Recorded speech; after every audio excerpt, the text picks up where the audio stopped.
Oui, bonjour. Donc je vais vous faire comme accoutumé un compte rendu succinct du conseil exécutif. L'ordre du jour était copieux, il y avait beaucoup de points inscrits à l'ordre du jour parce que nous avons voulu un petit peu, avant les départs en vacances, traiter beaucoup de dossiers en stock. Il y avait donc 133 dossiers inscrits un peu dans tous les domaines de compétences de la collectivité. Je commence par la formation professionnelle. Nous avons eu à examiner une série de demandes d'aide individuelle à la formation. Pour des chômeurs qui font leur formation en Martinique, nous avions 14 dossiers auxquels nous avons donné un avis favorable, une décision favorable. Également pour les demandeurs qui veulent aller faire leur formation en France, nous avons une convention avec la DOM. Nous avons attribué 36 aides pour des chômeurs qui vont faire leur formation en France. Nous avions également à donner à 36 salariés du secteur privé des aides complémentaires au financement donné par les OPCA ou leur employeur, et également un agent de la fonction publique à qui nous avons donné une aide complémentaire à celle de la collectivité qui l'emploie.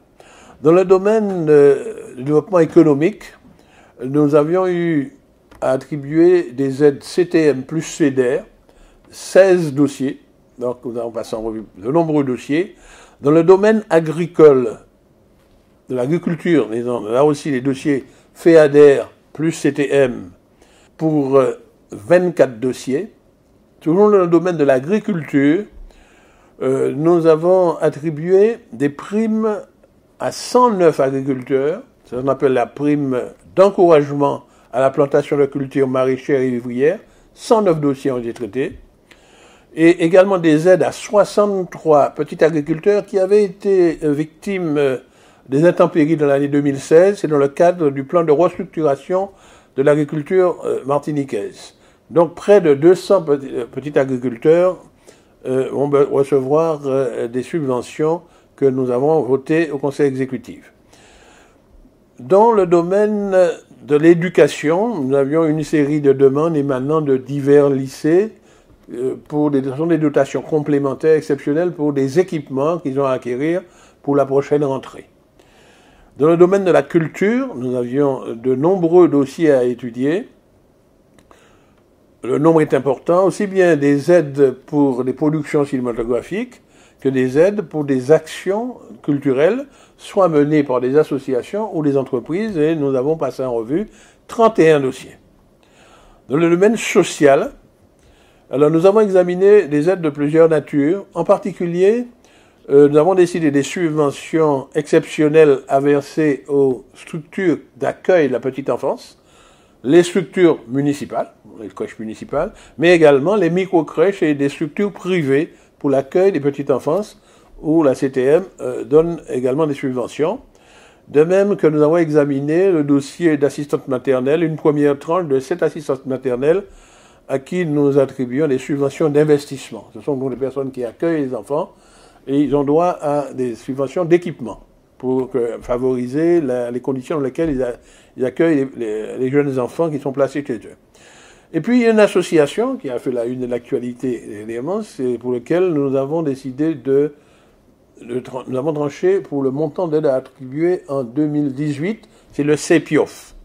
Le CEPIOF, c'est le Centre de planification et d'information et d'orientation familiale, qui est un satellite de la CTM, donc c'est géré directement par un comptable public, en régie directe.